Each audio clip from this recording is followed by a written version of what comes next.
You know, there's been something nagging me recently, and it has to do with Neuvillette's final ascension line. Now that I have reclaimed one of the 7 authorities from the hands of the usurpers, I have regained my true form. I am now a fully fledged dragon, powerful enough to judge the rest of the gods. My final destiny is to judge the usurper king in the heavens above. If this line is anything to go by, then Neuvillette only became powerful enough to judge the gods following his reclaiming of the Hydro authority. And side notes, I just love how proud he is. I've reclaimed the authority from the usurpers. Imagine he meets with another sovereign who notices Neuvillette has his Hydro authority somehow. Guys, I have big news. First, I have reclaimed the authority from the hands of the usurpers, and second, the Hydro Archon lives no more. Hey, whoa. How'd you get your authority back? And the Hydro Archon lives no more. Do my ears deceive me? As a survivor of the dragon race, I have reclaimed our authority. Oh my god, you did it, didn't you? You fought back, you son of a bitch. Surely to reclaim your authority, you must have killed 1, 2, hell, even 3 gods. Maybe even a shade. You took down the usurpers at long last. I had doubted it could happen, but... Wait a second, did you? Surely you didn't defeat even the one who haunts all us bishops' dreams, while he never introduced himself to us before descending and handing our asses to us, despite us having home court advantage in numbers. I believe an appropriate title for that one would be the Primordial One, a progenitor god hailing from beyond the stars. If you did all that, then the bishop race could thrive once more. We could reclaim what's rightfully ours. Well, now hold on. I have not killed a shade, nor this Primordial One you speak of. That's all right. That was, wishful thinking on my part. But how many gods did you tell me? How many gods did you kill to reclaim your authority? This is big for us. This could be huge. I have not killed a god. So, but you have your authority, and you said that the Hydro Archon lives no more. I'm confused. If you didn't take it back by force like a dragon sovereign would've, but more importantly, stand on business like a real nigga would've, how'd you get back your authority? Surely they didn't just give it back to you willingly. Yeah, as a matter of fact, that's exactly what happened. So by reclaim the authority, you mean you acquired it? I reclaimed the authority, but you said the Hydro Archon lives no more. If you haven't, help me think through this. If you haven't killed a god, then how'd they die? It can't have been from old age. They were a god. What did they kill themselves?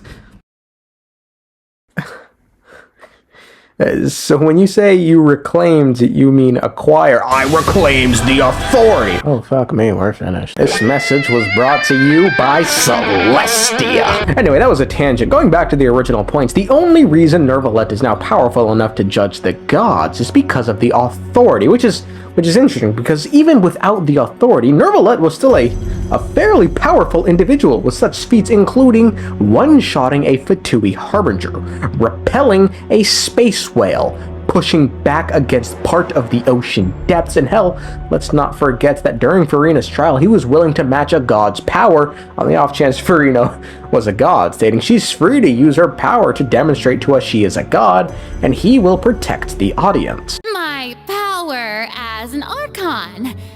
There are many ordinary citizens in the audience. How can I just carelessly demonstrate the formidable power of an Archon?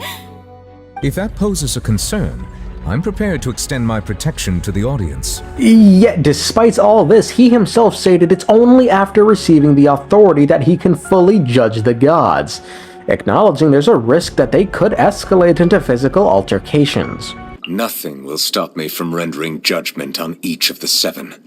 As the Archon who won the authority of Geo, Deus Ori must be called to trial.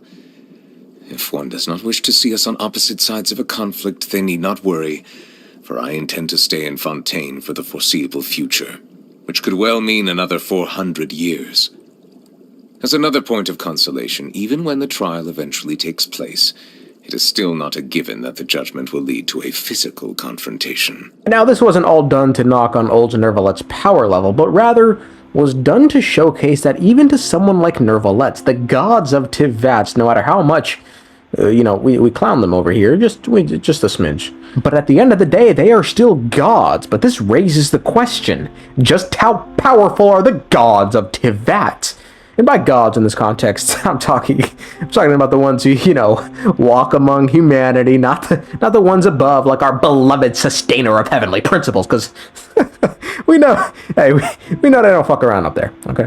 One baffling point of reference we actually have comes from our friendly overlord of the vortex, Osial, an ancient god once put down by Rex Lapis. He was reawakened and re-released.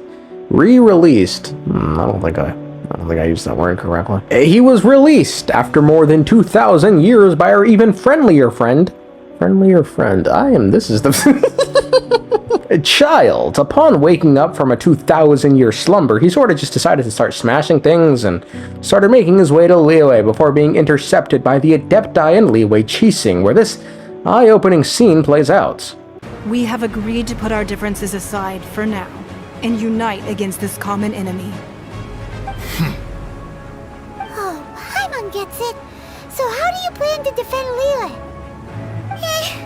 Just seeing this overlord of the vortex guy puts a pit in Paimon's tummy, even from all the way out here.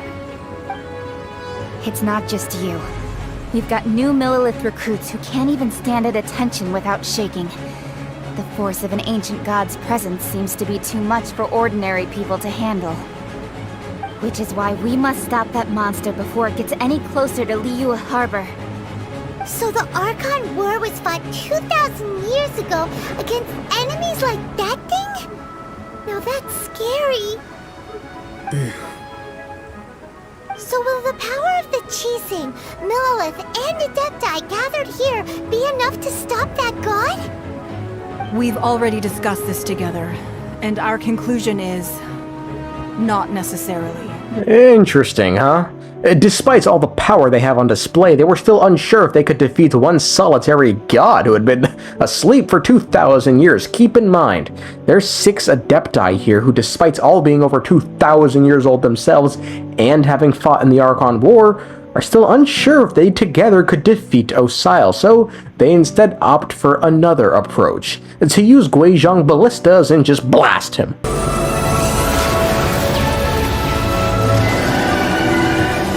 Now we may commit ourselves fully.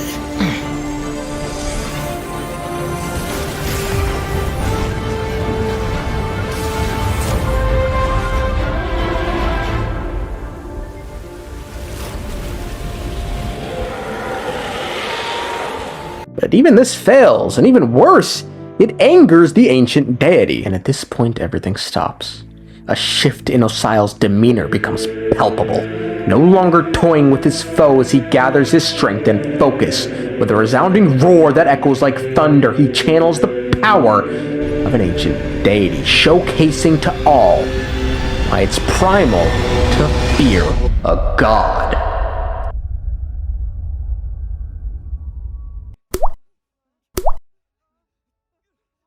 I'm sorry, bro. That was just... that was just too funny, bro. That nigga did all that. This nigga did all that just for some water drops, man. I can't, dog. Anyway, after Osial brushed off the attacks from the ballista, they sort of just, like, I don't know, turned the Jade Chamber into a fat man and just nuked him back into his hideaway. But I think the fact that they had to go through all this trouble to defeat Osial, it says a lot, considering of all the gods we've met so far, Osial is by far the weakest god. I mean, not fucking counting Guoba. I get it, Guoba's here, but come on, Guoba went out like a fucking G-dog. Osial's just been chilling. Look, for 2 reasons. The first, he had no gnosis. And the second, he had no authority. He is a god in its rawest and weakest form, one of the losers of the Archon War, and yet despite this, 6 Adeptus and a Descender needed to rely on the unreliable to win. This is concerning, because if Zhongli's test for Liyue was to see if the Adepti could work with the Chising to protect Liyue, then sure, they passed the test with flying colors, but if the test was purely to see if Liyue could defend itself against a god, then they get maybe a C+. Look, if the Jade Chamber plan didn't work, they would have been fucked, and he would have had to step in and, well, I'm keeping this gnosis now, nigga. But because the emergency Jade Chamber plan worked, that wasn't necessary. But like, you only ever have one Jade Chamber. What happens if two gods attack? Is that it? The city just falls? Anyway, that's why I gave them a C+. They were outmatched by Osial, but still won, because, they were witty, I guess.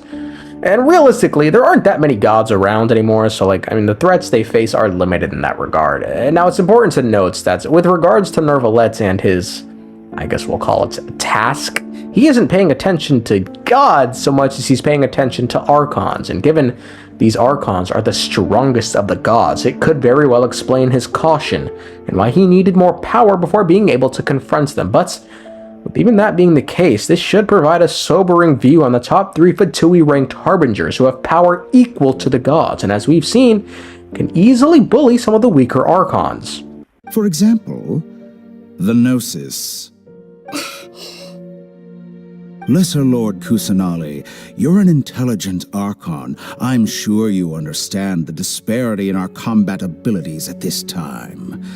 Besides, you have no way to use that electro-gnosis in battle. Didn't you say you were here to negotiate with me?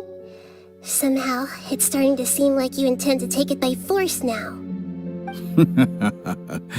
I'm merely stating a fact. Given we know Capitano is personally headed over to the Nation of War to confront the God of War, it's not just the weakest Archons they are capable of going toe-to-toe with. And yes, I know we saw a rank 8 Harbinger take Barbados out back, but guys, think, even if Venti is the weakest Archon, he's not only an Archon, but he's also a god. This is him, he doesn't care. He doesn't care about the Gnosis, not about the Fatui. He'd rather let Senora have his Gnosis than fight back and reveal himself as Barbados, causing a fight in the city. If a rank 8 Harbinger can legitimately beat an Archon, nigga, the game is done. Bro, the game is fucking done, bro.